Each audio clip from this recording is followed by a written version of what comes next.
மகாபாரதம் பாகம் 20 ஜராசந்தன் வதம். 3 அசௌனி சேனைகளுக்கு தலைவனும் மிக்க பராக்கிரமசாலி என்ற புகழ் பெற்றவனுமான பிரகத்ரதன் என்பவன் மகத நாட்டை ஆண்டான். காசிராஜனுக்கு இரட்டையாக பிறந்த 2 பெண்களை அவன் விவாகம் செய்து கொண்டான். உங்கள் இருவரில் யாருக்கும் நான் எந்த விதத்திலும் பற்றபாதமாக நடக்க மாட்டேன் என்று பிரகத்ரதன் தன் 2 மனைவிகளுக்கும் சபதம் செய்து கொடுத்தான். பல நாள் காத்திருந்தும் பிரகத்ரதன் சந்தான பேறு பெறவில்லை. இளமை பருவம் தாண்டி முதுமை பருவம் அடைந்தான். பிறகு ராஜ்யத்தை மந்திரிகளிடம் விட்டுவிட்டு மனைவிகளுடன் வனம் சென்று தவத்தில் ஈடுபட்டான். கௌதம வம்சத்தைச் சேர்ந்த சண்டகௌசிகர் என்ற முனிவரிடம் ஒரு நாள் சென்று தன் குறையை சொல்லிக் கொண்டான். அவர் இவனிடம் கருணை கொண்டு உனக்கு என்ன வேண்டும் என்று கேட்டார். பிரகத்ரதன், சுவாமி, ராஜ்யத்தை விட்டுவிட்டு சந்ததி இல்லாமல் தபோவனத்துக்கு வந்திருக்கும் பாக்கியமற்ற எனக்கு என்ன வேண்டுமாயிருக்கிறது என்று சொன்னான்.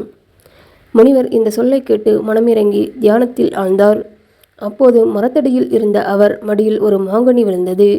அதை எடுத்து, இதை பெற்றுக்கொள், உன் குறை தீரும் என்று சொல்லி அரசனை ஆசீர்வதித்து அனுப்பினார். அரசன் அந்த பழத்தை தன் 2 மனைவிகளுக்கும் 2 பங்காகச் செய்து இருவருக்கும் கொடுத்தான்.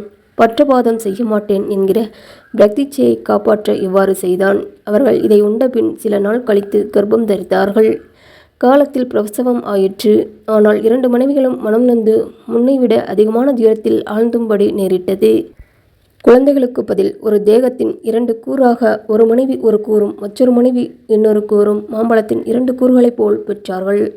ஒரு கை, ஒரு கால், அரைமுகம், ஒரு கண், ஒரு காது, இவ்வாறு பயங்கரமாக உயிருள்ள 2 உடற்கூறுகளை இருவரும் பெற்றார்கள். துக்கத்தினால் பீடிக்கப்பட்டு அமங்கலமான பிண்டங்களை துணியில் மூடி எங்கேயாவது கொண்டு போய் எரிந்து விடும்படி தாதிகளிடம் சொன்னார்கள். அவ்வாறே அந்த 2 மாமிச பிண்டங்களையும் தாதிகள் கொண்டு போய் தெருக்குப்பையில் எரிந்து விட்டார்கள். மாமிசம் தின்னும் ஓர் அரக்கி அந்த இடத்தில் வந்தாள். அவள் அந்த பிண்டங்களை பார்த்து பசியை தீர்த்து கொள்ளலாம் என்று மகிழ்ச்சியடைந்து 2 துண்டங்களையும் ஒன்றாக சேர்த்து எடுக்கப் போனாள். உடனே 2ம் ஒன்று கூடி உயிர் கொண்ட ஒரு சிசுவாயிற்று. அரக்கி இதை கண்டதும் இந்த குழந்தையை கொல்லத்தகாது என்று எண்ணி அழகிய மானிட உருவம் தரித்து கொண்டு அரசனிடம் போய் இது உன் குழந்தை என்று சொல்லிக் கொடுத்தாள். அரசன் அளவு கடந்த மகிழ்ச்சியடைந்து குழந்தையை பெற்றுக்கொண்டு அதை மனைவியிடம் ஒப்படைத்தான். இந்த குழந்தையை ஜராசந்தன். முனிவர் வரத்தினால் ஜராசந்தன் அளவு கடந்த உடல் வலிமை பெற்று வளர்ந்தான். ஆனால் அவனுடைய உடல் 2 கூறுகளாக பிறந்து ஒன்று கூடிய உடல் அமைப்பினால் 2 பகுப்பாக பிரியும் தன்மை பெற்றிருந்தது. ஜராசந்தனுடைய துணையாளர்களான ஹம்சன், இடும்பகன், கம்சன் ஆகியோர்கள் இறந்து விட்டார்கள். ஜராசந்தனை வதம் செய்வதற்கு இதுதான் சமயம். சேனைகளையும் படைகளையும் கொண்டு அவனை எதிர்த்து போர் செய்ய பார்ப்பதில் பயனில்லை. அவனை தனிச்சண்டையில் இழுத்துத்தான் வெல்ல வேண்டும் என்று கண்ணன் நிச்சயித்தான். அந்த காலத்து வழக்கத்தின்படி பகைவன் போருக்கு அழைத்தால் சத்திரியன் ஒப்புக்கொண்டே தீர வேண்டும். மல் யுத்தமானாலும் அல்லது வில்லும் தேரும் சாதனமாக கொண்ட யுத்தமானாலும் சத்திரிய வழக்கத்தின்படி பகைவன் கோரியபடி வீரன் ஒப்புக்கொண்டு யுத்தம் நடத்த வேண்டும். இந்த வழக்கத்தை உத்தேசித்து கிருஷ்ணனும் பாண்டவர்களும் சதி செய்தார்கள். தருப்பையும் மரபுரியுமாக விரதம் பூண்டவர்களுடைய வேஷம் கொண்டு நீர்வளமும் அழகிய கிராமங்களும் நகரங்களும் நிறைந்த மகத தேசம் போய் சேர்ந்தார்கள். ஜராசந்தனுடைய ராஜதானியை அடைந்தார்கள். ஜராசந்தன் அபசகுணங்களைக் கண்டான். அதற்காக புரோகிதர்களைக் கண்டு சாந்தியை செய்வித்து அரசனும் உபவாச விரதம் இருந்தான். ஆயுதமில்லாமல் கிருஷ்ணனும் பீமாச்சுரனர்களும் அரண்மனைக்குள் பிரவேசித்தார்கள்.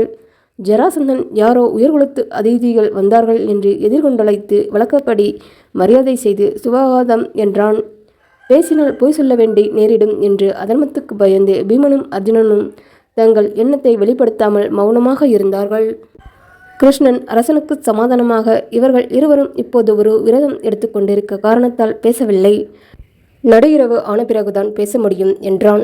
ஜராசந்தன் அவர்களை தன் யாகசாலையில் இருக்கச் செய்து தன் மாளிகைக்கு சென்றான்.